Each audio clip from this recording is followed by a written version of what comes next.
요즘 시장에서는 더블탑, 하락, 다이버전스, 중장기 하락을 경고하는 목소리가 커지고 있습니다. 하지만 저는 오늘 조금 다른 이야기를 드리려 합니다. 특히 이더리움 차트가 지금 보여주는 모습이 과거 불장 직전에 나타났던 패턴과 너무나도 닮아 있습니다. 단기 조정은 있더라도 지금 구간에서 숏을 잡는 건 정말 위험한 선택이 될 겁니다. 네, 여러분 반갑습니다. 비트 킹스터입니다. 최근 시장에서는 중장기적으로 더블탑 가능성, 그리고 일봉 차트에서의 하락 다이버전스를 근거로 곧 장기 하락이 시작된다라는 분석이 하나둘 나오고 있죠. 하지만 저는 오늘 조금 다른 이야기를 드리려 합니다. 연준의 금리 완화 신호, 이더리움의 신고점 돌파, 기관 자금 유입 가속화, 이런 뻔한 호재 이야기가 아니라 지금 기술적인 분석에서 특히 이더리움 차트가 보여주는 흐름이 과거 불장 직전에 나왔던 이 패턴과 굉장히 유사하다라는 점에 주목하고 있습니다. 따라서 단기적인 하락이 있더라도 이 구간에서 지금 무리하게 숏을 잡는 건 정말 위험하다고 보고 있습니다. 오히려 지금은 다음 상승장을 대비해야 하는 구간일 수 있습니다. 오늘은 먼저 이전 관점을 짧게 복귀한 뒤 비트코인의 단기 반등 시나리오를 시작으로 오늘 브리핑 시작하겠습니다. 첫 번째 목차 이전 관점 복귀입니다. 우선 저는 111K에서 텔레그램망에 공유 드렸었던 비트코인 롱 포지션은 이런 눌림에서도 계속해서 상방에 대한 말씀을 드리면서 안 팔았었고 8월 14일 최근 신고점을 경신하는 상승에서 1차 매도를 공유 드렸었습니다. 이후 눌림이 예상보다 크게 나오면서 남은 물량은 본절에서 정리되었지만 여전히 지금 자리에서 숏을 잡는 건 정말 위험하다라는 말씀을 드렸었죠. 그리고 단기 관점에서 어제 오전 8시 30분에 브리핑 드렸던 내용이 저는 적어도 8월 23일에 나왔던 117K를 돌파하는 상승을 기대 중에 있고 그 안에서 중요 돌파 자리는 112.5K. 만약에 이 구간을 돌파하는 상승이 빠르게 나오지 못한다면 박스권을 형성하고 횡보할 수 있다는 말씀을 드렸었습니다. 현재는 말씀드렸던 박스권 내에서의 그 움직임을 보이고 있습니다.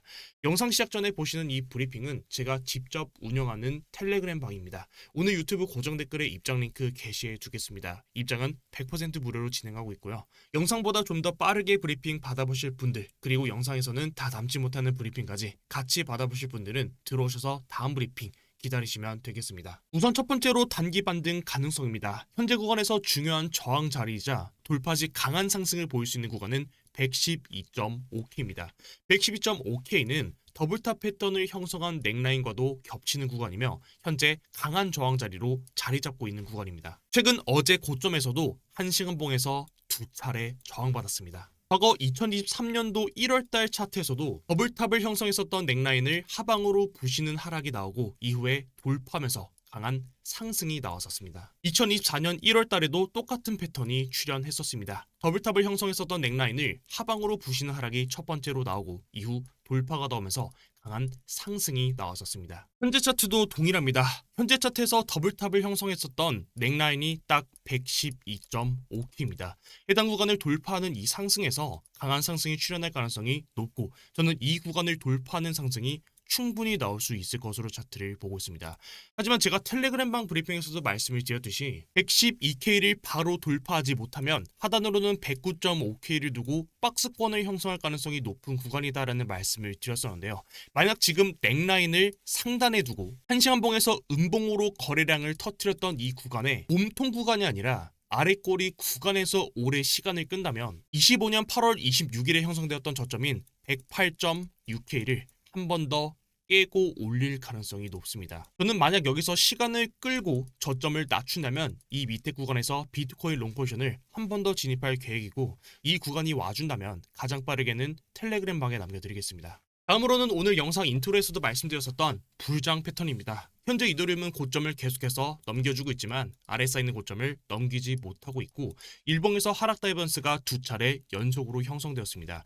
일반적으로는 하락에 대한 지표가 쌓여간다라고도 하지만 다르게 표현하면 지금은 그만큼 상승의 힘이 강하다라는 말이기도 합니다. 중국 베이징에 본사를 둔 비트코인 채굴 회사인 비트마인은 앞으로 이더리움을 더 쓸어 담겠다라는 포부를 보여줬고 드디어 기업들이 이제서야 이더리움에 이어 리플, 솔라나 모은다. 알트코인 트레저리에 꽂힌 기업들, 알트코인으로도 기업들이 하나둘 관심 갖기 시작했습니다. 한때 비트코인 ETF가 승인되면서 블랙록을 포함한 기업들이 비트코인을 매수하면서 비트코인 하방 압력이 많이 감소되었었죠. 사실까지 최근까지 큰 조정보단 기간 조정으로 흔들었던 게 전부였었고, 앞으로는 이더리움도 지금 같은 추이로 기관 기업 자금들이 들어온다면 이더리움도 하방에 대한 그 압력이 계속해서 줄어들 가능성이 높다고 보고 있습니다. 즉 다시 말해 지금은 지표가 하락을 가리키더라도 숏을 보는 건 정말 위험하다고 생각합니다. 과거 비트코인의 고점을 형성하고 불장이 나왔었던 패턴들을 하나둘 살펴보게 되면 과거 비트코인 24년도 11월달 네시안봉 차트입니다. 당시에도 네시안봉에서 고점을 연속적으로 높여주는 상승분이 나와주고 아래 쌓이는 고점을 낮추면서 연속으로 하락 다이버스가 나왔지만 해당 구간을 돌파하면서 비트코인은 정말 강한 상승분이 나와줬었습니다. 사실 차트를 조금이라도 본다면 이런 자리에서는 오히려 진입보다는 현금화 그리고 하락에 베팅하는 구간이 많을 텐데 저는 그게 딱 지금이랑 똑같은 상황이라고 보고 있습니다. 비트코인 일봉 차트 과거 24년도 12월달 차트에서도 일봉에서 고점을 연속적으로 높여주는 상승분이 나왔지만 자 이때도 아래 쌓이는 고점을 낮추면서 하락 다이버스를 두 차례 형성하고 심지어 이때는 쌍고점 더블탑의 하단 넥라인까지 이탈하는 하락이 나왔지만 결국 넥라인을 돌파하는 상승이 첫 번째 그리고 고점을 돌파하면서 강한 상승분이 한 번 더 출현했습니다. 여기서 중요한 포인트는 마지막 고점의 연장선입니다. 보시는 것처럼 마지막 고점을 이었던 이 연장선에서 한 번 더 저항받았지만 재차 돌파하는 상승분이 나오면서 강한 상승이 출현했었고 과거 24년도 11월달 차트에서도 고점을 연장했던 선을 이었을 때 해당 구간을 돌파하면서 강한 상승이 출현했습니다. 현재 가격 기준으로 이더리움이 고점 추세 라인을 돌파하는 상승분이 나오려면 일본 캔들 기준으로 플러스 12% 이상의 상승분이 나와줘야 됩니다. 최근에 잭슨홀 미팅이 나왔을 때 이때 이더리움이 일본 캔들 기준으로 플러스 15% 양봉을 보였던 걸 봤을 때는 지금의 매수세라면 충분히 이 상승 역시도 기대해 볼 수 있을 것으로 차트를 보고 있습니다. 마지막으로 오늘 영상을 요약해 보겠습니다. 비트코인은 일본 캔들 기준으로 더블탑을 형성하고 더블탑의 넥라인인 해당 구간 112.5K를 하방으로 깨기 때문에 하락에 대해서도 조심을 해야 되는 건 사실입니다. 다만 과거에도 그 넥라인을 상방으로 돌파했을 시에는 강한 상승이 출현했었기 때문에 혹시나 이런 자리, 지금 자리에서 숏을 계획 중이거나 진입 중이시라면 해당 구간 112.5K를 돌파하는 구간에서는 상방에 대해서도 대비를 해야 한다고 보고 있습니다. 이더리움 역시도 두 차례나 하락 다이버스가 일봉에서 나와주고 있기 때문에 하락을 보시는 분들이 많겠지만 과거 비트코인에서도 봤듯이 두 차례 연속으로 다이버스가 형성되었던 그 고점 라인 추세 라인을 돌파했을 때는 강한 상승 역시도 출현할 수 있기 때문에 지금은 오히려 다음 알트코인 상승을 준비할 수 있는 정말 좋은 시기다라고 차트를 보고 있습니다. 추가적인 브리핑은 오늘 유튜브 고정 댓글에 있는 비트갱스터 관종 공유방에 계속해서 남겨드리도록 하겠습니다. 오늘 영상이 도움이 되었다면 브리핑방도 같이 공유 받아보시는 걸 권장드리고요. 저는 또 다음 영상에서 뵙도록 하겠습니다.